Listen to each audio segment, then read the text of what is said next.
Bismillahirrahmanirrahim. Assalamualaikum warahmatullahi wabarakatuh. Ya, kita lanjutkan untuk materi mata kuliah pemrograman berorientasi objek. Materi selanjutnya adalah kelas. Kita akan membahas tentang kelas di dalam pemrograman berorientasi objek. Nah, di sini pengertian kelasnya ada desain, template atau blueprint. Kelas itu merupakan desain, template atau blueprint dari suatu PBO. Terus struktur data dari sebuah objek. Kelas merupakan struktur data dari sebuah objek. Terus yang ketiga adalah dari sebuah kelas bisa dibuat banyak objek. Jadi atau inisialisasi di dalam PBO itu kelas adalah kelas dapat dibuat menjadi beberapa objek. Oke, selanjutnya hubungan kelas dengan objek. Jadi kelas itu adalah instansiasi dari beberapa objek. Di sini kelas itu bisa dideklarasikan menjadi beberapa objek. Objek yang pertama, objek yang kedua, dan objek ke N. Kenapa N? Karena berarti di dalam kelas itu dapat menginstansiasikan objek itu sampai dengan N objek sesuai dengan kebutuhan dari pemrograman kita atau sesuai kebutuhan dari objek yang akan kita buat di dalam sebuah kelas. Pembentukan kelas itu ada atribut. Contohnya seumpama kelas member, di sini ada data membernya. Terus yang kedua adalah behavior atau metode, yaitu fungsi dari sebuah kelas member. Jadi kita coba untuk review materi sebelumnya bahwa kelas itu terbentuk dari dua aspek, yaitu atribut dan metode. Atribut itu yang menggambarkan ciri dari kelas tersebut, sedangkan metode itu adalah aksi atau perilaku kelas tersebut. Sudah saya contohkan di sebelumnya bahwa seumpama contoh kelas sepeda. Kelas sepeda, atau kita ganti deh contohnya seumpama kelas rumah. Rumah itu atributnya adalah ada batu bata, ada semen, ada pasir, ada genteng, ada kayu, ada kusen dan lain sebagainya. Itu atributnya. Jadi kelas rumah itu terdiri dari beberapa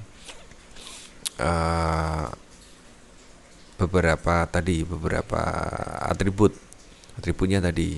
Jadi yang dinamakan rumah itu yang mempunyai genteng, yang mempunyai jendela, yang mempunyai pintu, yang bangunannya terdiri dari batu bata, semen, pasir dan lain sebagainya. Itu atribut. Sedangkan metode, rumah itu dapat digunakan untuk apa? Bisa untuk tempat tinggal, tempat singgah dan lain sebagainya. Itu untuk pembentukan dari sebuah kelas. Selanjutnya adalah mendefinisikan kelas. Faktor pertimbangan pembuatan kelas itu yang pertama adalah di mana kelas akan digunakan. Jadi memastikan bahwa kelas itu akan digunakan di mana. Yang kedua, bagaimana kelas tersebut akan digunakan. Jadi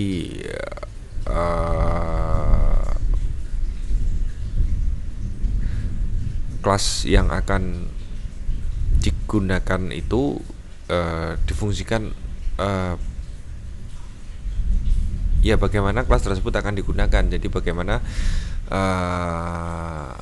dia akan menggunakan metode apa, kira-kira seperti itu. Yang ketiga, nama yang tepat untuk kelas. Jadi pastikan bahwa kelas yang akan kita buat itu mengidentifikasikan apa yang mendefinisikan atribut dan metodenya. Jadi ini kegunaannya memang untuk jangka panjang ya. Jadi memang kalau bahasa saya plus minus. Jadi kalau kita membuat kelas yang umum sekali itu memang gampang sekali untuk di apa namanya ya diprediksi.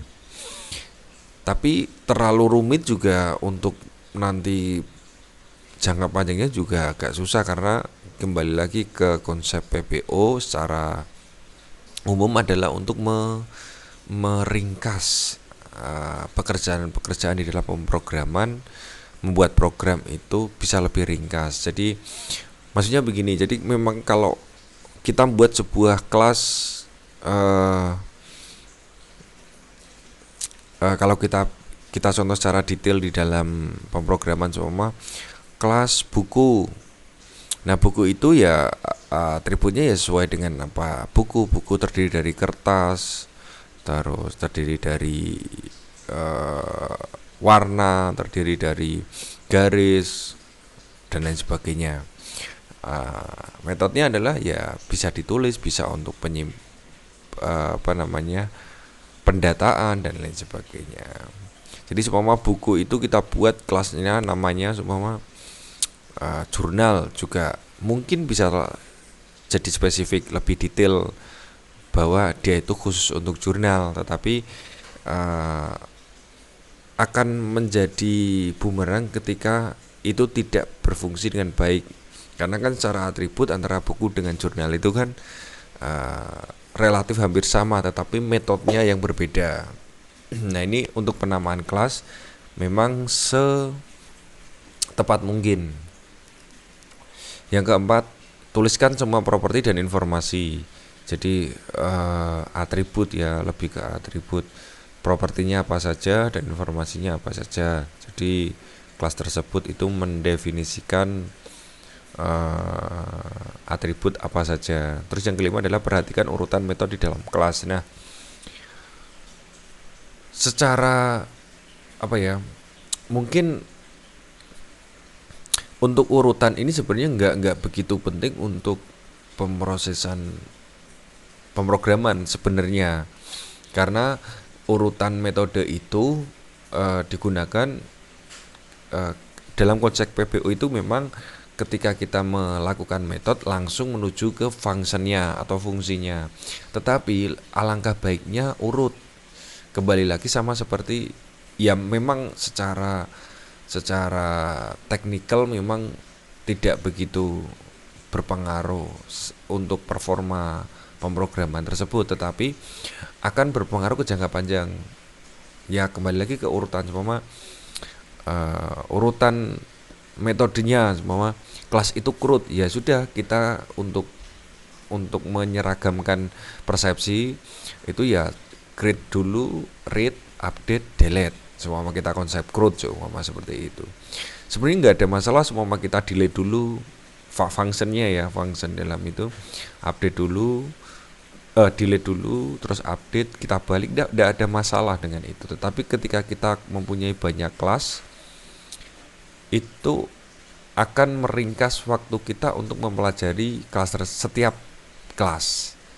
Jadi memang agak ini sih, agak tricky secara secara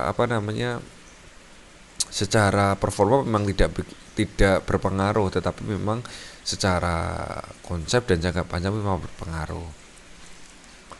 Karena konsep dari PPO kan tidak untuk individual, dalam arti nantinya kan PPO konsepnya adalah tim. Jadi bagaimana kita menyamakan persepsi di satu konsep yang sama. Jadi tadi contohnya CRUD tadi. Ketika kita satu kelas yang pertama CRUD, create, read, update, delete. Terus yang kelas yang kedua delete, update, create, dan read. Itu kan agak sudah berbeda secara urutan, tetapi secara performa memang tidak ada masalah. karena setiap kelas langsung memanggil ke function, ke metode tertentu. Tetapi kan ketika untuk pengembangannya nanti agak susah. Oh iya, ini kok delete dulu dan lain sebagainya. Terus mendefinisikan kelas ini pseudocode-nya. Jadi modifier kelasnya, terus nama kelasnya apa, terus baru deklarasi atributnya, terus deklarasi konstruktornya, terus ada deklarasi metodenya. Jadi urutan ini memang sudah bagusnya memang seperti ini. Jadi kira-kira gambaran dari definisi kelas di dalam konsep PPO kira-kira seperti ini. Nah, selanjutnya adalah hak akses. Di dalam kelas itu mengenal hak akses. Jadi kelas itu akan diakses oleh siapa saja. Di sini dibagi menjadi 4, ada private, ada protected, ada public, ada default. Yang pertama private, variabel atau metode hanya dapat diakses oleh kelas itu sendiri. Jadi variabel metodenya atau functionnya itu dapat diakses oleh kelasnya tersendiri karena dia bersifat private. Yang kedua protected, variabel atau metode dapat diakses oleh semua kelas turunan dari kelas tersebut. Terus variabel tidak dapat diakses dalam pola use atau bukan sebagai inheritance. Jadi hanya yang kelas turunannya saja yang dapat diakses metodenya ya. Terus yang ketiga ada public, variabel atau metode dapat diakses oleh semua kelas yang kita deklarasikan. Jadi di dalam hak akses publik di sini semua kelas dapat mengakses dari kelas tersebut yang kita deklarasikan sebagai publik. Yang keempat ada default, hanya dapat diakses oleh objek yang berada dalam satu kelas. Nah, untuk hak akses default di sini memang lebih spesifik. Hanya dapat diakses oleh objek yang berada di dalam satu kelas. Ini hampir sama seperti private, cuman memang lebih spesifik ke ke objek di dalam satu kelas tersebut. Nah, ini contohnya kalau kita menggunakan Java di sini, kelas orang kurung buka kurawal private string nama, private integer umur. Terus selanjutnya adalah public void set nama dalam kurung string bintang nama. This titik nama sama dengan nama. Terus public string get nama dalam kurung kurawal return nama titik koma. Terus public integer get umur return umur. Dia akan mengembalikan nilai dari objek umur. Di sini kelas orang adalah nama kelasnya adalah ini.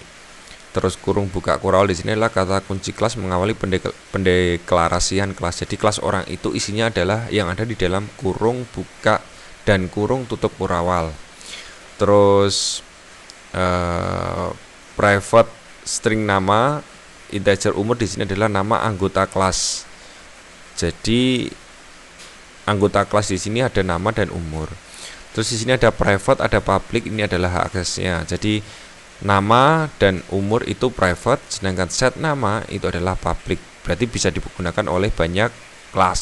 Sedangkan private hanya satu kelas di dalam satu kelas orang ini. Terus selanjutnya di sini ada public class orang tes, public static void main string error kurung buka kotak dan lain sebagainya. Terus orang org sama dengan new orang. Di sini adalah instansiasi objek. Jadi turunan dari kelas orang. Kita membuat sebuah kelas baru, objek baru yaitu org. Nah, cara pemanggilannya seperti ini. Org titik set nama dalam kurung Amir. Kita mendeklarasikan memberikan nilai atau memberikan value dari objek org yang baru, yang dimana org ini adalah instansiasi dari orang, dari objek orang. set namanya adalah Amir. Maka ketika kita cetak system.out.print ln nama sama dengan org.get nama, maka akan menampilkan kelas namanya adalah Amir. Terus umur kita berarti set umurnya berapa. Ini dari contoh kelasnya. Terus selanjutnya adalah mendefinisikan objek. Jadi nama kelas spasi nama objek titik koma, nama objek sama dengan new dari kelas. Jadi menginstansiasikan yaitu dari nama kelas. Deklarasi objek atau variabel tipe reference tidak membuat objek. Maksudnya di sini adalah objek dalam bentuk variabel di sini tipe referensinya tidak membuat objek, tidak membuat karena dia menginstansiasikan dari kelas.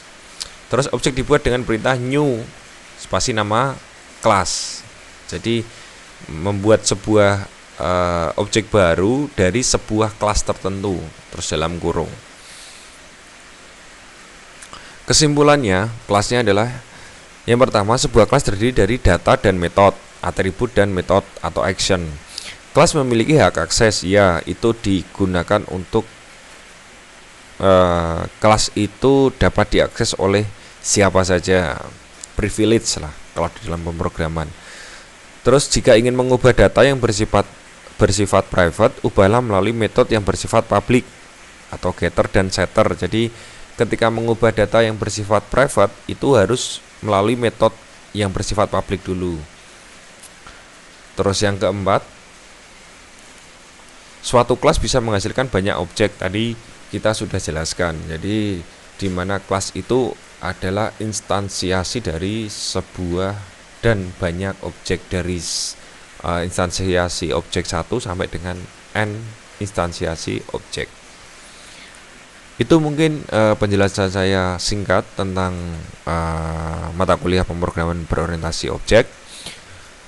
Semoga bermanfaat. Terima kasih. Wassalamualaikum warahmatullahi wabarakatuh.